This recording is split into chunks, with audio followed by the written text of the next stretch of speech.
Yo, what's goody, family? Welcome to the Devil's Advocate with Ace Anderson and Akron Watson, where we're making the best case for the guiltiest pleasure. Get the fuck out of here. That's what she said, motherfuckers. Wow. She wanted to be abstinent. Damn. We all ready to go. I think that's a man, sign, ask nigga. anybody. There are no benefits to abstinence. Yo, what's going on, y'all? It's your boy Ace Anderson and Akron Watson, the Sick Brothers. We're back for another episode of the Devil's Advocate, where we're making the best cases for the guiltiest pleasures. Akron, how you doing, man? I'm good, man. Yo, I just realized right before we came on that one guilty pleasure of mine that we got to talk about on this show. We got to. I'm already in it. Is gun control, man. Got to talk about gun control. We got to talk because Texas just passed that law, and now you can just, roll up. Yeah, you can just pull up. You can pull up and pop out, as they say. And I think that that's part of the problem too, is that we don't really know what just got passed. There's a lot of rumors and stuff, and the court of public opinion is busy. But I really want to talk about that, especially having grown up with guns, man, in my household. And as many Texas people did, there was nothing like special about my household in the sense that we needed guns. It was just like that was a part of our culture, is a part of our culture, and is therefore a part of our heritage. And it has never been about having a gun. It has been about defending property, which is what it was originally intended for. It has always been about guns. Have always been about defense, but they have caused the most headlines when they are about offense. And so I think you don't hear when somebody defends their gun with their home and nothing happens, but you hear when somebody gets shot and they die. And so I think that in that very small problem lies the biggest problem, which is we don't really understand what guns are and what they mean, and how they should be used, because there is a should and a shouldn't. So, and it's not even like a guilty pleasure for some of us. Some of us is literally just defense. Now, for people like my brother, who is a Dallas Police Department person, he is an officer of the law. This man got a collection. You know what I mean? Right. You go to his house, he got a collection. He got like a shelf. He got like this. He got like that. And he's certified. He can use them all surgically. You feel me? Like this man can poke a hole in a He's good in the zombie apocalypse. Brother, you don't got to be worried about him. Stand behind this 6'5", 300-pound man. We're going to make it. But he also is a cop, and so it is very much about defense for him. He's like a master at a dojo. He's not whipping out his moves on anybody and everybody. As a matter of fact, he has learned to discipline himself by practicing his craft away from people. And that is what I feel like is damn, now I'm on a tangent. Like that's missing. I feel like that's the only thing that's really missing from this is it should just be mandatory that you practice. Because if you're going to give everybody access, then people should know how to use that. Should just be mandatory. Okay, everybody can have access, but you got to take a class. It's just like driving, man. It's just like a car. If you're going to make cars and accessible for everybody, then you should have to have a test and you should have to have an annual. I read this article about not really the guns not being the problem. The real problem is the ammunition. People don't need as much ammunition as they fucking buying. People are buying ammunition like they are ready for war. Wow. Right? But if you put a tax on the ammunition, then you can solve the problem. Because why do you need so much fucking guns? You don't need that much bullets to defend your house from a robber, right? Who may or may not come once or twice, a blue moon. I can agree with that. I can totally agree with that. Absolutely. I think that it should be based on a lot of factors, but yeah. And then why do you need an assault rifle to defend your vehicle, or to defend, a small home? It's like, why do you need a 16 clip this or, an extended clip that for defense? That doesn't sound like defense. So yeah, in a lot of ways, it's like we fought to have access to hunting guns, like we fought for it, and then now that we have access to it, we want to whip out a shotgun when there are 22-inch guns with rubber bullets that serve The that same purpose, yeah. serve the same purpose, probably cost us less. Yeah. But what do we know? Yeah, 'cause I think it's like if we could regulate how much ammunition people were allowed to buy, then we could know, like we can kind of know where the problem is. You know what I'm saying? I do. People are up there like just buying a bunch of fucking bullets. Like, what do you need all these bullets for? What do you need? What do you need a sawed-off shotgun? Is like, it's first of all, it's not legal, but like the fact that you can buy a shotgun should also not be legal unless you are in a certain. Oh my God, it's a fly in here. That really took me. I just haven't seen one in so long. But yeah, man, you shouldn't be able to buy a shotgun and then saw it off unless you're going to hunt. And this is the thing too with like policemen. It's like the same way that I think a policeman should not have access to a gun unless they know that it's a threat. You shouldn't have access to a shotgun unless you're going hunting. So shotguns, I feel like shotguns should be something that you rent out when you go hunting. And that should be the only place that they're available. AR-15s belong in the military, period. They don't belong on the streets. Machine guns don't belong on the streets. Man, you can go right up the street to your local gun shop, man, and buy everything that you see on GTA, everything that you see on Modern Warfare. It's all available right here in Texas. And now they're saying that you don't have to have a permit to get it. Well, then why do you need a Uzi? Like, why do you need a Uzi? You don't. Yeah, man. I almost had the wife convinced to, buy a house in Texas. Let's stay in Texas. And then they passed that law, and she was like, "Yeah, maybe other places. You know what I'm saying? Maybe some other spots." And I'm like, because I really love Dallas, man. I would love to establish a real solid fortress headquarters in Dallas. I see that's the trend of major companies, and so I'm like, Dallas is where it's at, but like, stop doing stupid shit, man. Stop doing stupid shit. Man, I still feel like it's not enough of us at the table in Dallas, though, man. It's not enough of us at the table to make certain decisions, and I feel like because our success has kind of been a gift and a curse, man, because we have been successful through this pandemic, and we have been, successful in the sense that we kind of stayed open and allowed, and our numbers went down. And so in a sense, we had more freedom than a lot of states, and we survived. And now I think they're starting to treat us like test dummies and be like, oh, well, let's try this, and I feel like they've been doing that for a while. And because we have been successful, we're one of the few states where guns have been legal, but we haven't had as many deaths as Chicago. We haven't had as many deaths, you know what I mean? And as Los Angeles. And so in a sense, it's like they're continuing to test out this freedom that we have. It's beautiful in a way because it's bringing more people in. You see this big migration from California and New York right now. A lot of people are moving to Texas. A lot of people are moving to Texas, and a lot of people are moving to Houston, San Antonio, Austin, Dallas. So yeah, that's good.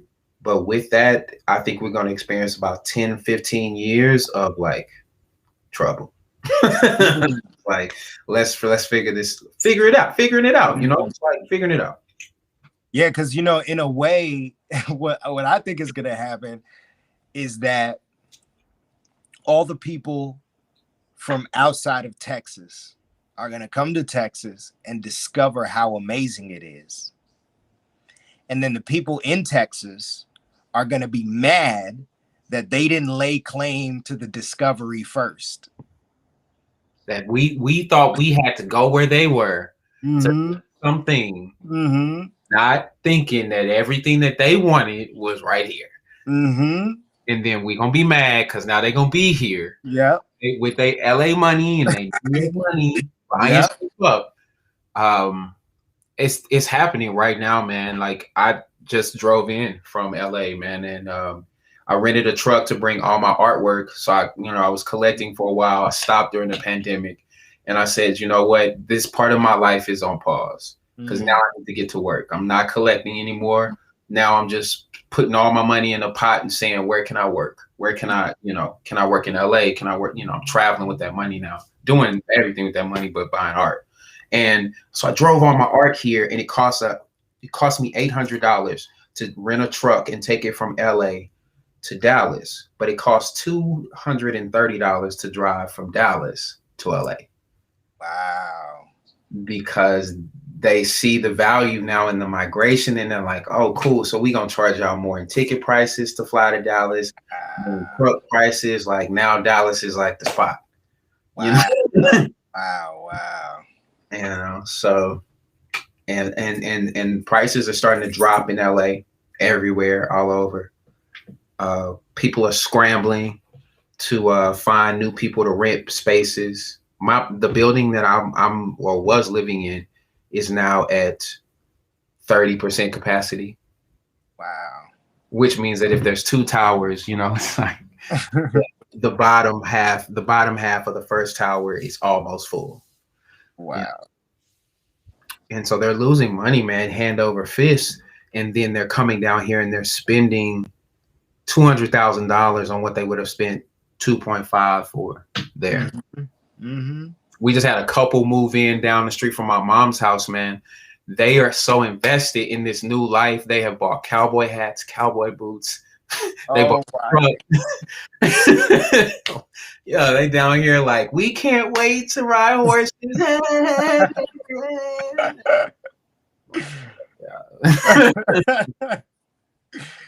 Yo, I met a chick, man, back in it must have been 2013, 2014, at a pool party in Dallas. And she was telling me about the migration that was about to happen from Cali and from New Jersey and from Florida to Dallas. And she kept calling Dallas Dallywood. Yo, like she was like, it's Dallywood. This is Dallywood. And I'm like, okay, yo, I'm waiting to see. And who is this? Who is this? Gabrielle Reyes. It's one great video. Oh man, yeah, it was wild. Like, but I always kept that in my mind. Like Dallywood, it's like this hidden gem. That nobody really knows about, but when you come here, you like, oh, okay, I really fuck with this, like this is dope. And because you can get a little bit of everything here, and not in the same way that you can get a little bit of everything in New York, but New York doesn't sleep. You can get sleep here. You know what I'm saying? You can get some sleep in Dallas, yo. Yeah, man, you can get some sleep here, and you know what I'm saying. It's just like you can get a burger for $4. You know what I mean?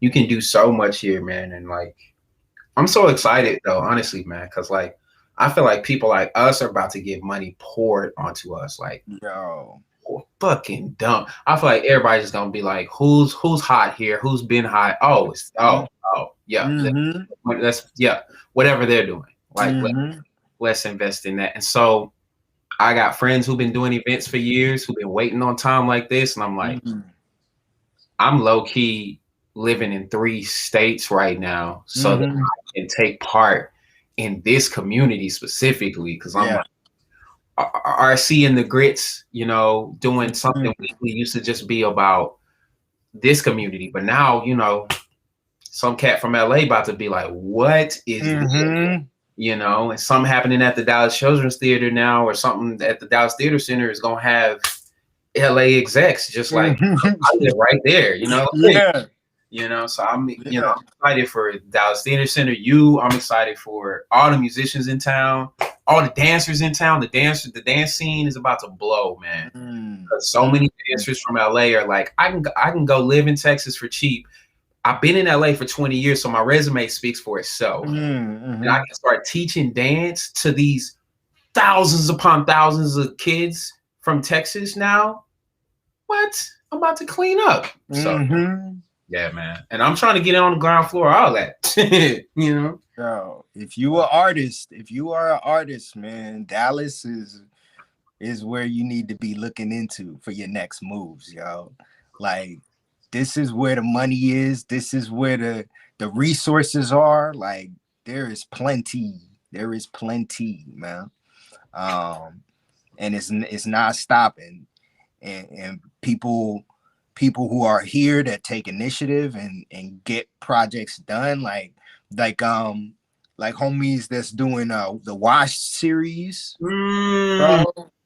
Like how they making moves, man. Like, and where they started and where they at now, like, and the fact that it's all Dallas, it's Dallas heavy, man. It's Dallas heavy, and with this new influx of Hollywood people and New York people and Atlanta people coming to Dallas, I mean, people like those on the Wash series, they gonna be eating.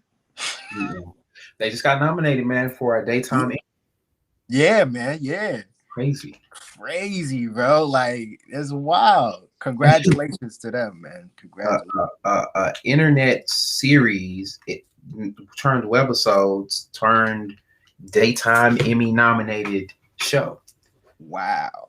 You know, that now I want to be on. You know? Yeah, word. Yeah, like, shoot, man. Let me up in there. Crazy. I had auditioned for one of their shows, one of their webs when it was still a web series, and I remember I was like, oh yeah, it's like, this is cool, like, to see everybody like kind of supporting Dallas, but I didn't realize like what they were about, and here it is, like, you know what I'm saying? They about that business. They about that business, yeah. But yeah, I hadn't heard of them, and so by the time I heard of them, somebody from here who was working with Amazon was like, I'm trying to get this show called Washed on Amazon, and in the meantime, like, I think you'd be great for it. But I was in Hamilton and couldn't fly back to audition at the time, so I said, here's what I'll do. I want to give y'all money to produce the next season, to help produce. I just want to do something. And so then the writer director hit me up and was like, bro, thank you so much. That's exactly what we need. Money. Let's go. And then I was like, you got any roles up in there? And he flat out was like, nah. He was like, nah. He was like, nah, we ain't got nothing for you to do. We cast it. So I'm hoping and praying to get into this next season, even if it's small, because I just want to be a part of something like that. Yeah. Word, man. But yeah, they were fully cast, and I low key thought that you were already attached. No, I had done one audition, and then I had gotten called for another audition, but I think it conflicted with something that I was doing. But yeah, the first audition that I had done with them, I think like the guy that was supposed to be getting me, that got me the audition, like, showed up late, and he didn't know. It was just a whole just unorganized situation, you know, like, just yo, it was bad, man. Some I call it black bullshit, honestly. It's just like everything is just mad unorganized, yo. Just struggling. Do we gotta struggle at every step? Like, I know life is already a struggle, but jeez, man. And what's funny is we like to blame our struggle on the struggle. Oh my God. Like, we showing up late because we got held back. No, you just didn't wake up this morning. You just tardy. Like you not. Bro. No. Bro, oh my goodness. But yeah, man. So I'm not attached to it. I do wish now that I was attached to it, but there's still time. For sure. And I love that there's still time because the whole pandemic just passed. Yeah, man. And crazy. The world is opening up. Yeah, there's still an industry. There's still TV and film still exist. Bro, they're backed up, bro. They got two, because think about it, bro. All the writers had time to write. Finally, bro. They finally had time to write their shit. Like, I want to write it. And then you have all these directors who are like, I need to direct something. Give me something to direct. And so they call the producers, and the producers is like, yo, we got all these directors. Where are the writers? And the writers are like, yo, we got shit here.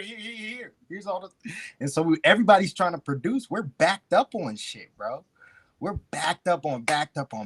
So like, what's gonna come out in the next year or 2-3 years, bro? I'll say even for the next decade. I'm gonna venture to say for the next decade, it's gonna be like gems of material. It's gonna be like to just be greenlit, just like yes. Yeah. I agree, man. I agree, and we're gonna be a part of that. I mean, we are literally a part of it.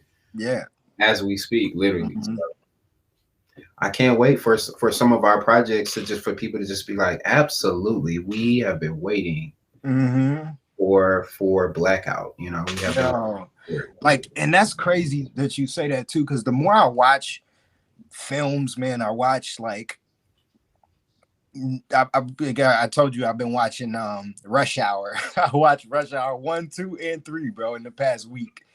Just because like I needed to.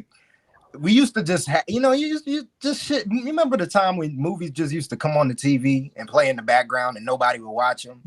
You know what I'm saying? Like, and it would just be a joke. Everybody would like step in for the one Chris Tucker joke that they all remember, and they would say it out loud and then go back to whatever they were doing. Yeah, because it was like, yeah, it was like a painting, and like you was like, oh, that's the good house painting. You go, yeah, exactly. And you be back to it. Yeah, it's classic.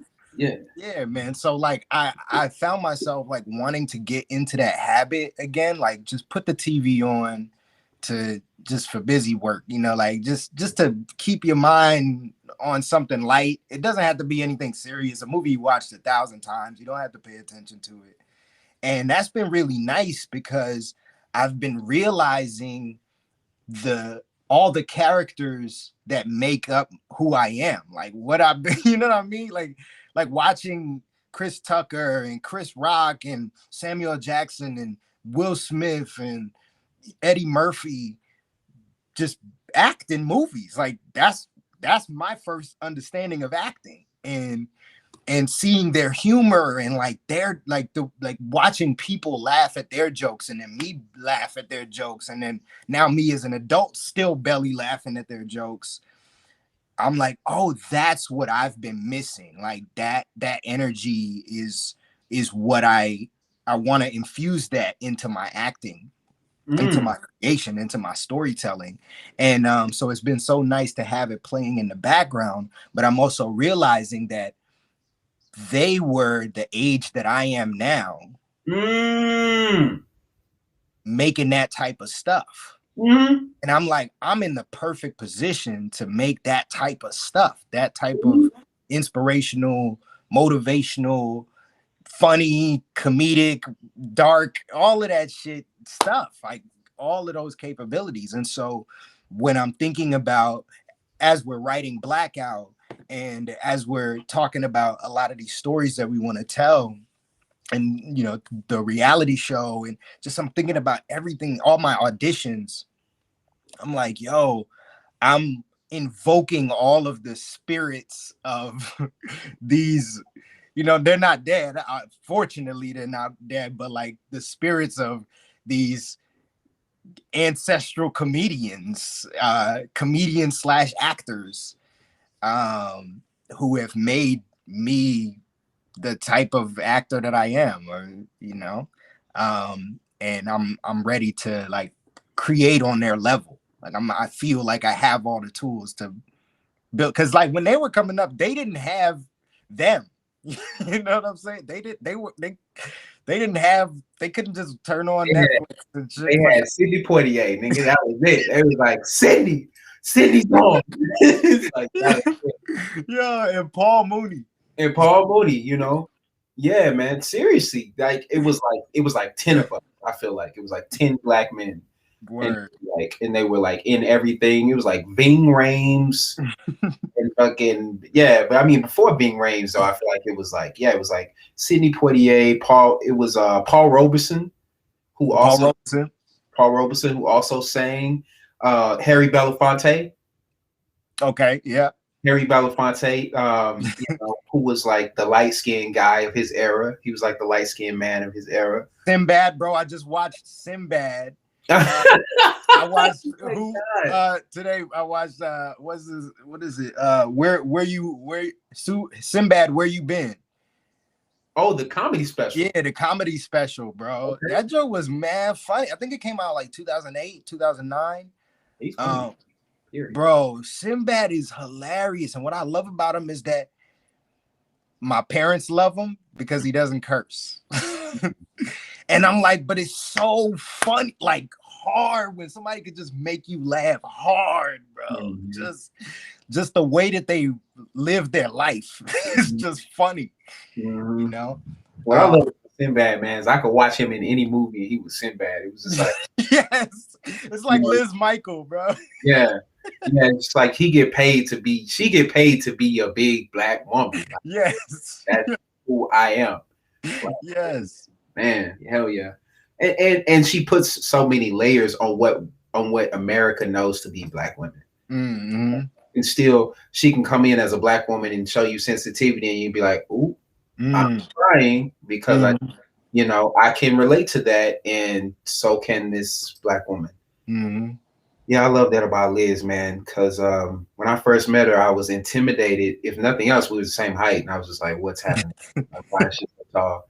And her personality was bigger than her. Her personality was like, and I hope she knows that like she comes across as this huge, like, being. Oh, she's got to know. She lives that way. She lives larger than life.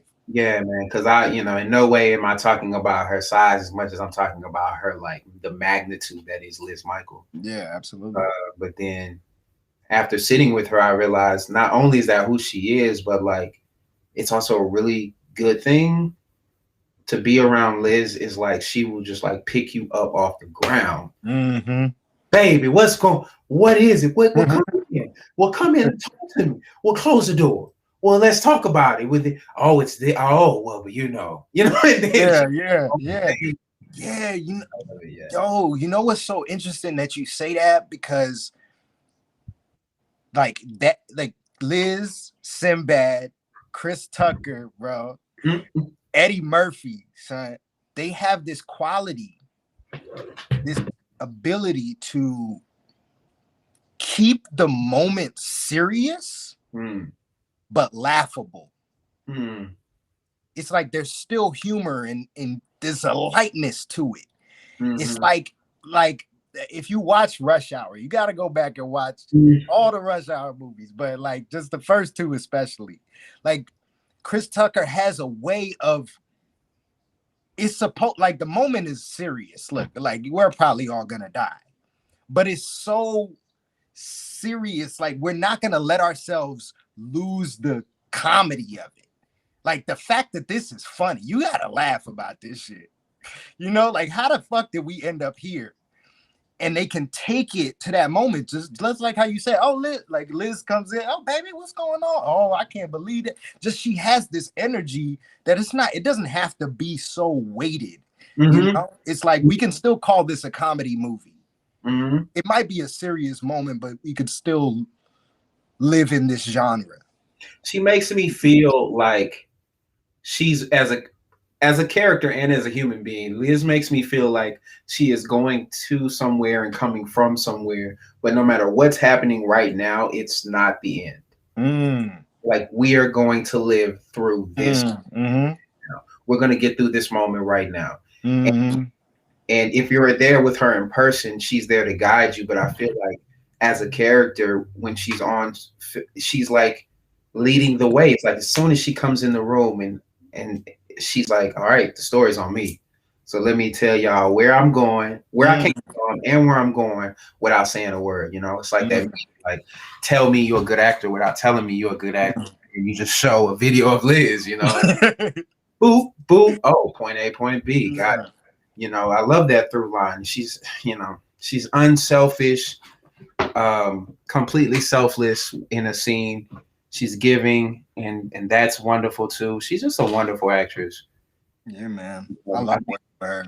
Yeah, man. I love just being attached to stuff that she's attached to, and well, that's why I'm hoping that she'll sign off on playing your mother in Blackout, bro.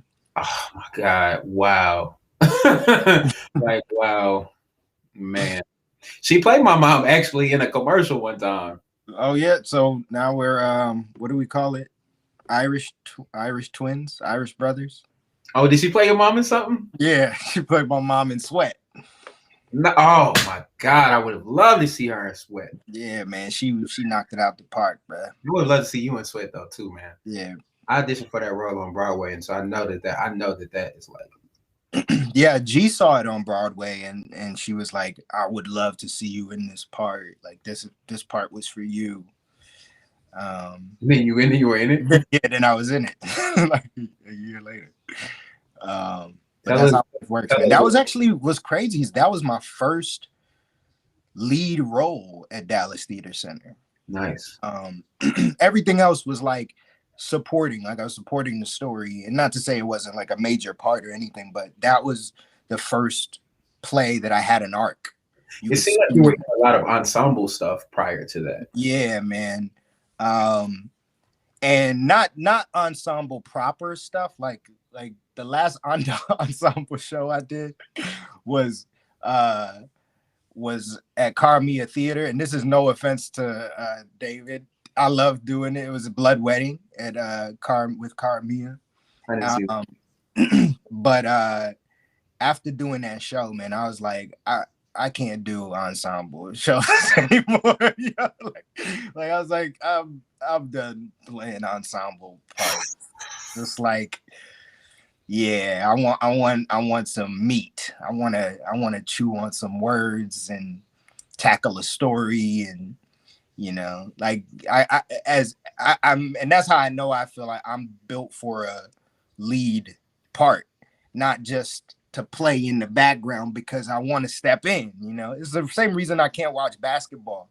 I want to like jump in. You know, I can only watch for so long. Pass to me, bro. Yo, just give me the ball.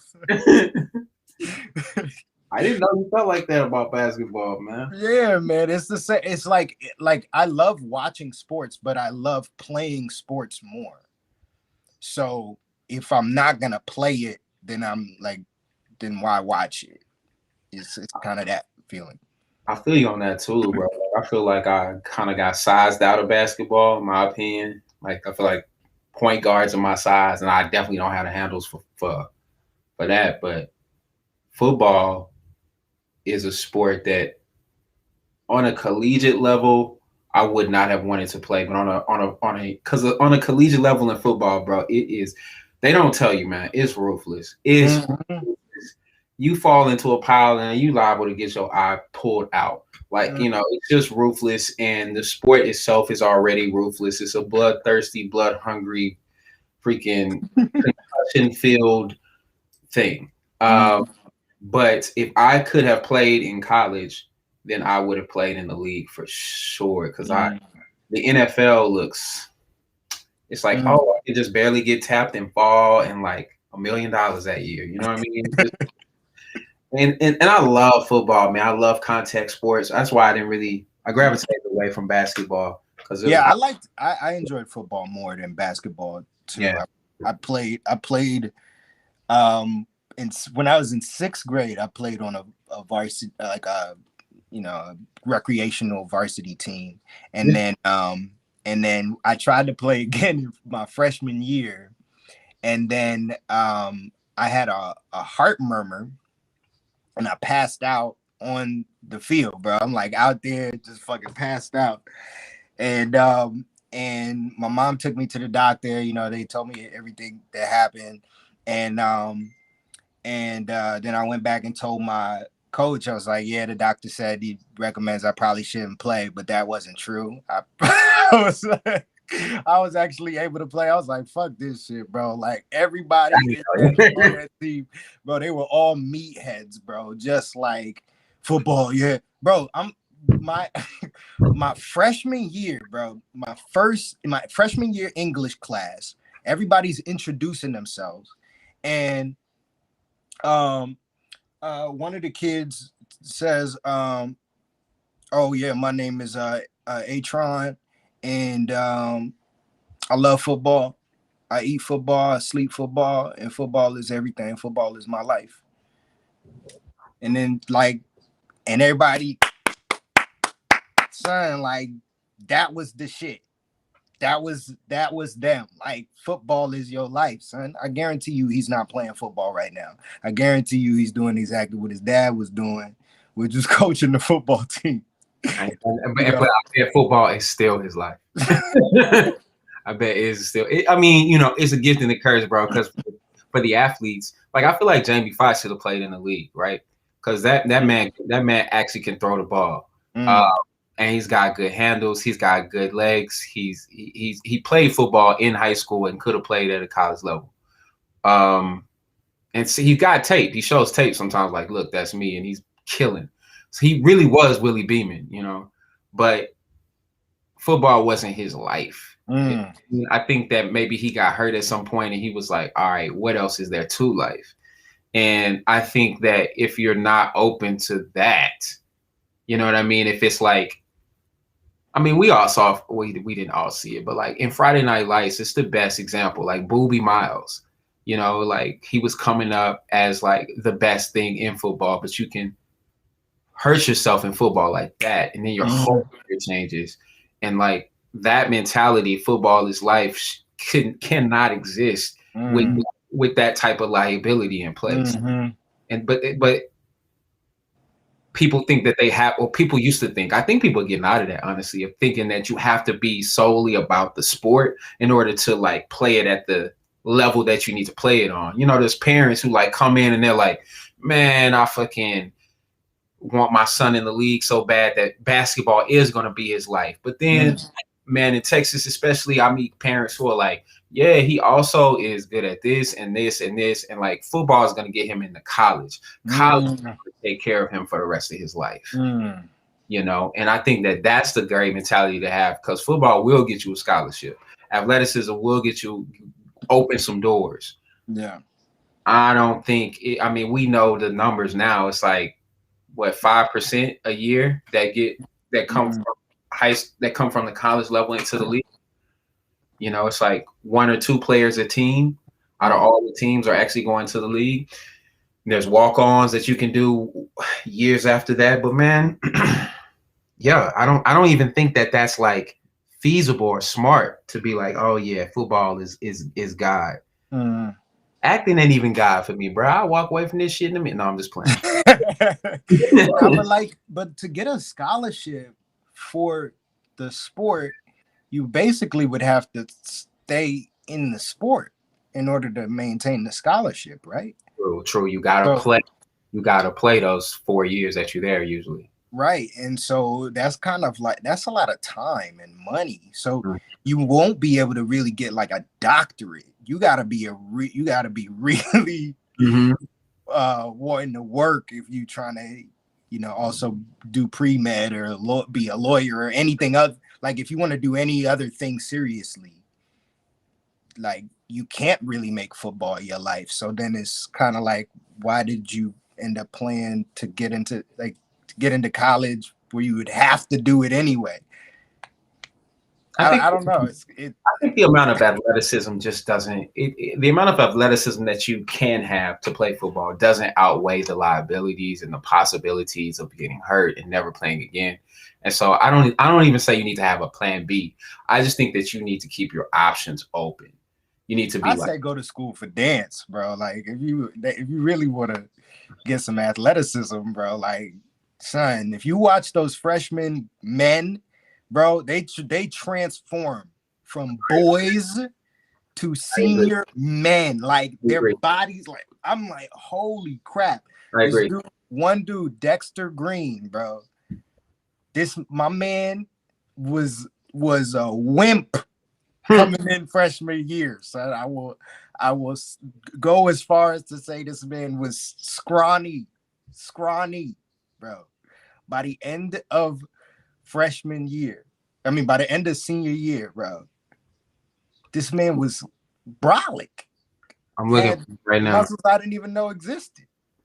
Dexter Green. Oh, is he called Dex Fit? Is it Dex Fit? I don't. Let me look at it. Dex. It's definitely a brolic human right here. The Dex Green. Oh no, this is not him. He's got that dancer body, man. Wait, this is his old Instagram. Is it? I can't tell. Anyway, also he has a generic name. 90 500 Dexter Greens. But speaking of getting fit, man, that's my journey being here. I'm so excited about Dallas, and for that reason too is I can go to the gym without there being 400 people there. Word. And the gym in LA I found was cute, but it leaned into cuteness. It like leaned into it. It was like, we are sexy, you know. It was like, it was very much what you thought. I was living downtown LA, so it was very much what you thought it was gonna be. It was like all the people that are rich and live in downtown LA are coming to this one gym, and it was outside. Like, so it was like you had to be seen. And it was on Wilshire, which is like a very popular block. Yeah, it was like, yeah, it was everything felt on camera. I was like, I'm ready to get in the gym and put some headphones on, blinders, and go in. Word. Get to work. Yeah, man. Yo, my boy Ant, one of the OG Sick brothers, he was we're planning for him to come out to D-Town, and he was saying he wants to do some training, do a little training session. I told him about Blackout, you know what I'm saying, while we get ready for this film. We'll be whooping each other's asses in this movie. You know, maybe he could whip our ass in the gym. Yeah, I'm looking for his gram now so I can. It's Tattoo Tone. Tattoo with OO is zeros, I think. Yeah, y'all go check him out, man. He fit. He's a sick brother, and he's about to transform me. Word. Yo, he been transforming his body. I'm like, dang, bro, stop it, son. You putting me to shame. Yeah, he's definitely got he's got a physique on him. Yeah, man. And he's all tatted up too. Well, that's why his name is Tattoo Tone. But it like just looks fire with the tats, y'all. Yeah, man. I mean, I can't wait to get there, to push it to that next level for me, man. You know, I thought that the next level was just in terms of professionalism, like what I want to do next. But what I want to do is very much attached to like who I am, and I want to be a fit leading man, because right now I'm a leading man, but you know, it's like I'm just a handsome leading man. I want to be handsome, fit, leading man, sexy, all the above. You know, I don't want none of the adjectives to get let out. So, you know, right now, I think when people are looking at me, they see like boyfriend, maybe like husband, brother, dad, but I want them to see like James Bond. I want to be like, he should maybe be James Bond. Word. Yeah. Yeah, I'm with that, man. Yo, and since speaking of that, that's like been part of my struggle with my hair, bro. Like, I don't know what people are seeing me as, but you know what I feel like? I think this is gonna be my year of, like, while I'm being introduced into the industry with doing new TV shows and films, this will be the character year. This will be the year I show everybody everything that I can do. I go all out. Like, you know, I'll play all the stretch characters. And so I'll keep my hair, and then after we film Blackout, sometime after we film Blackout, cut my hair, go back to a Caesar, and then make 2022 about, you know, just, you know, trying to play those leading straight characters. You know what I'm saying? I feel you on that, bro. I feel you on that. It's like the not old time period pieces. I feel you on that too. It's like, if you kept your hair like that, you could be a different character in those pieces, but you don't even really know who. Right. Like you have to sort of make him up. Mm-hmm. I feel you on that too, man, because I debated on that when I cut my hair. I was like, is this the ticket? Is this my ticket in? It was also the pandemic, so it wasn't a lot of stuff hiring anyway. Right. I was trying to make myself as universal as possible. But I realized that the auditions that have been coming my way, bro, have been not specific to me, but specific to a character. So it was more like, here, take this and make it your own, versus like, try to fit into this. You know, so yeah, man, I learned that like this won't matter for a while. I think, not for me at least, this won't matter for a while. This will just sort of be like, all right, we got one with hair, one without hair. Like, which one, which I'm excited about too. And it's just like, if TV and film doesn't hire me, and I think the same thing goes for you, there's always the stage in which I can just kind of do whatever I want to do. And I can continue to make my own content where I can do whatever the fuck I want to do. So that's another thing too. It's like, oh, all right, this is what a black dad looks like in this story, because I wrote it, motherfucker. Yeah. Son, that's the wave, man. Content creation, making your own shit, man. Like, that's the wave. That's how you show people that you about your shit. You about your shit, son. Like if you make a movie, man, if you make a TV series, like, look at what Donald Glover is doing, bro. Like, that's the way you do it, man. That's the way you freaking do it. And he has a long track record of web series and TV and like little skits and shows, and just like, you know, rap verses, doing stuff before people knew he was like making music like that. Like, bro, that's how you do it, man. Make your own shit, write your own story, and then put yourself right in that shit, bro. Which, speaking of, I just finished Atlanta. Just finished watching season 2 of Atlanta, yo. That shit is dope. I love it. I mean, I knew I would, and everybody said I would, but finally got to watch it, and I can't wait for season 3. I can't lie, man. I haven't seen but like 4 episodes of season 1.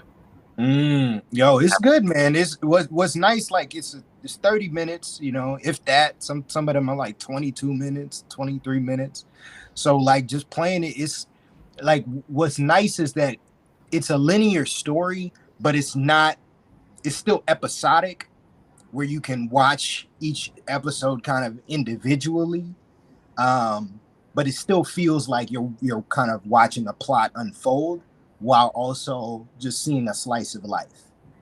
Yeah, I mean, that's nice that I can jump in wherever and still feel like I know what's going on. I think with shows like that too, with new shows that are coming, man, it's like I can relate to so many characters that I don't really have to know what's going on, because it's like, oh, I know this person, like, you know, the Lakeith Stanfield character, the Brian Tyree Henry character, Paperboy or whatever. Even Donald Glover's character, it's like, that's my cousin. That's this I know down here. That's this. And, you know, it doesn't, what's understood don't need to be explained. Like, I don't need to the whole season. I could jump in and be like, oh, yeah, this happened. Yeah. But I know that there's some interesting like intricacies about Atlanta specifically that I want to learn up it has a culture, and the people who watch Atlanta seem to be a certain kind of people. Very cool, very hip, very black, very day, you know, but also very like kind of goofy and like, you know, kind of like don't take life or themselves too seriously. You know? So it seems like my kind of tribe. I'm down to watch, and I love every person on the show, every person involved. Like, yeah, man, Ozzy, all throughout. They're all great. Yeah. I'm watching it for acting lessons, honestly. Like real talk. I'm like, damn, okay, shit. Oh, you know, just like how, like everybody is just being, bro. Like when you watch some of the club scenes, like, you don't see club scenes like in Atlanta, bro. Like, like they feel just authentic. Like, oh shit, that was me and Ak at the club the other day. Like that shit, you know, and they're just talking to each other, and you know all of these people. So you're just like, wow, that's a TV show. That's acting right there, man. So I love it for that.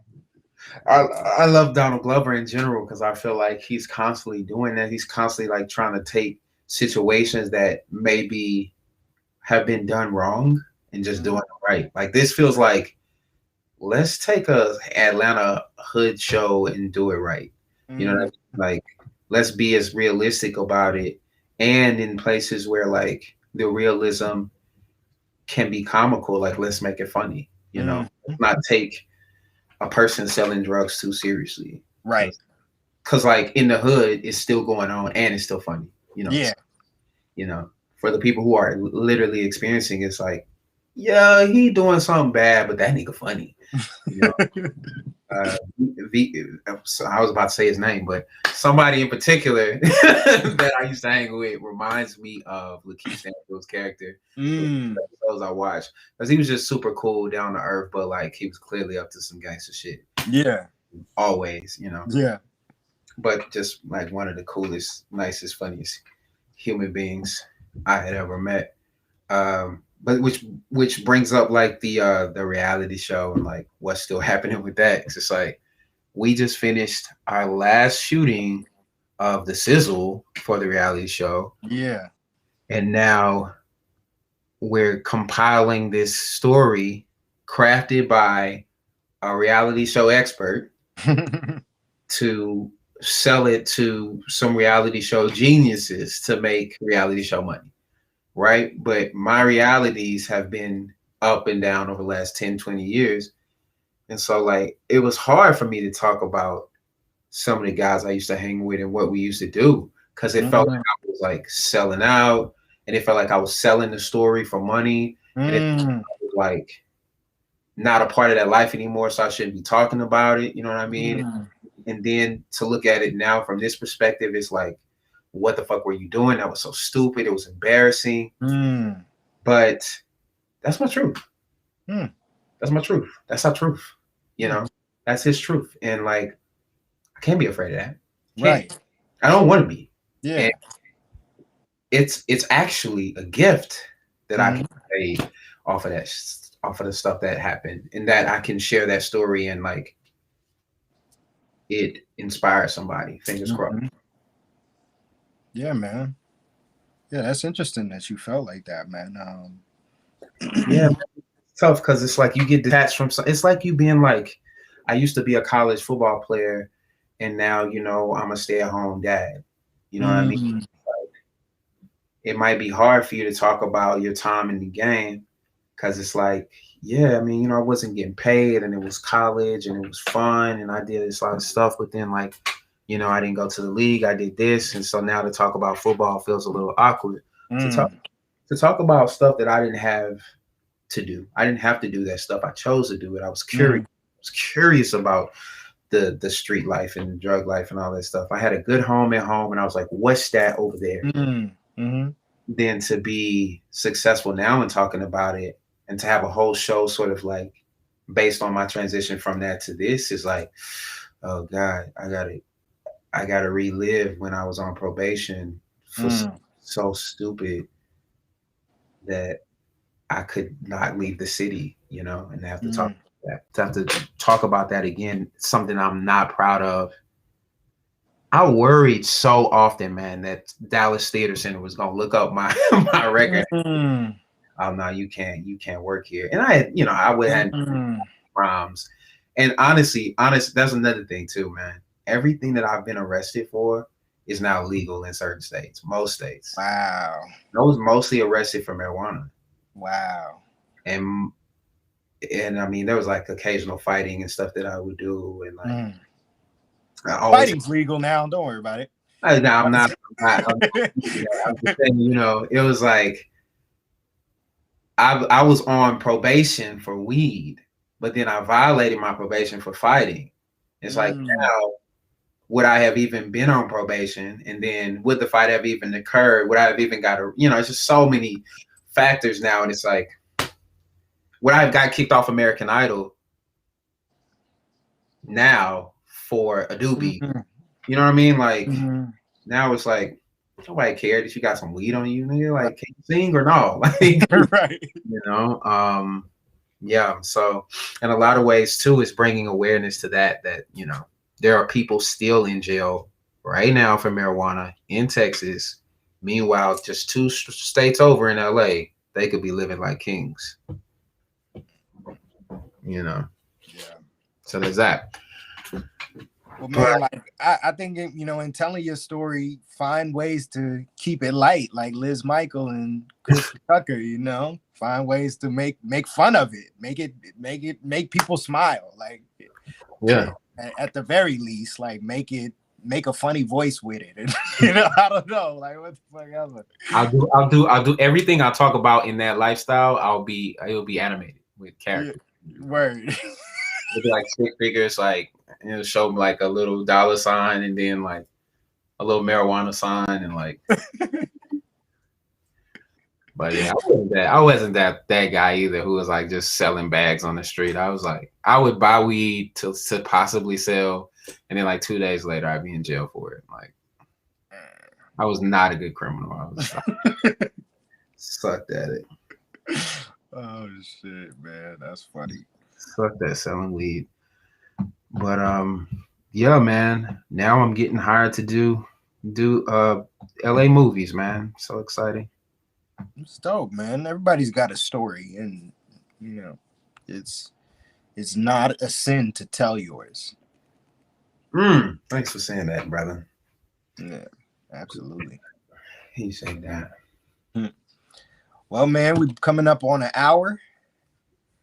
It's been a nice little chat.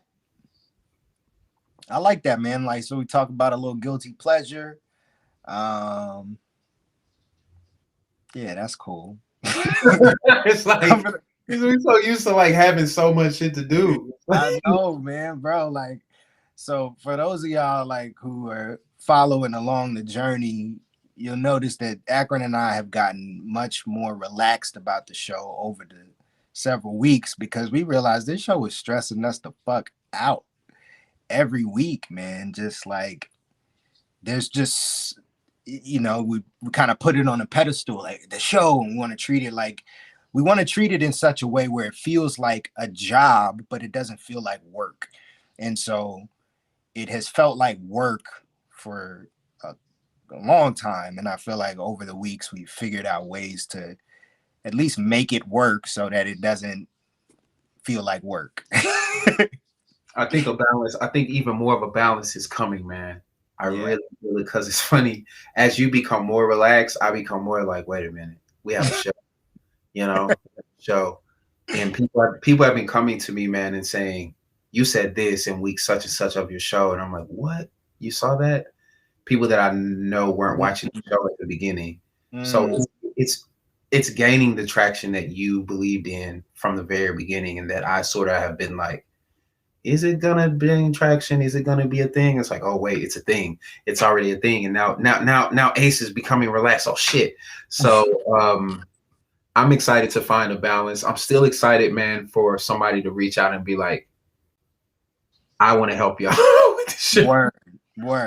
I want to manifesting that in the next month, bro.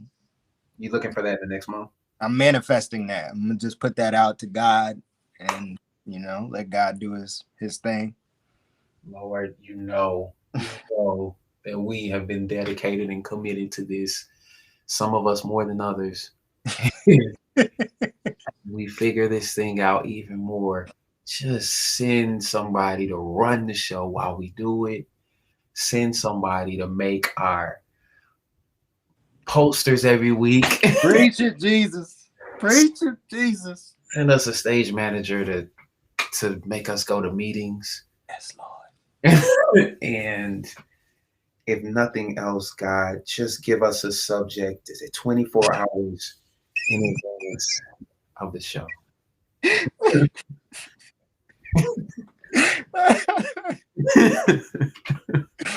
Oh, amen, brother. Amen.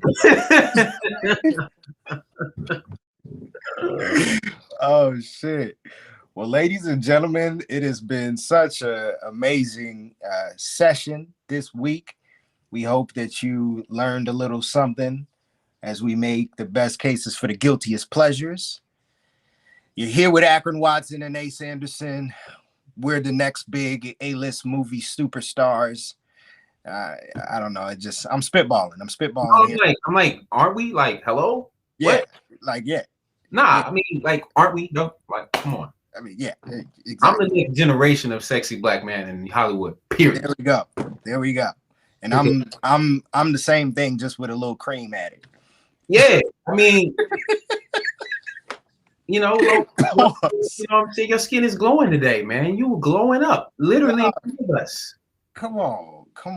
Man, we gotta talk about your skin routine next show. Oh man, I got more next week. We talking about it. Guilty pleasures. My guilty pleasure. Picking my pimples. That's ridiculous. We're on a roll. All right, y'all. It's been real. It's been fun, and it's been real fun. We'll see you guys next time. Where's my fancy music? Damn it. I don't got the music this time, so we just damn, how does it go? I know. Boom, da, da, boom, boom, boom, boom, boom, boom. God, hey, if you're still listening, some theme music too. Thanks. Okay. Peace out, y'all.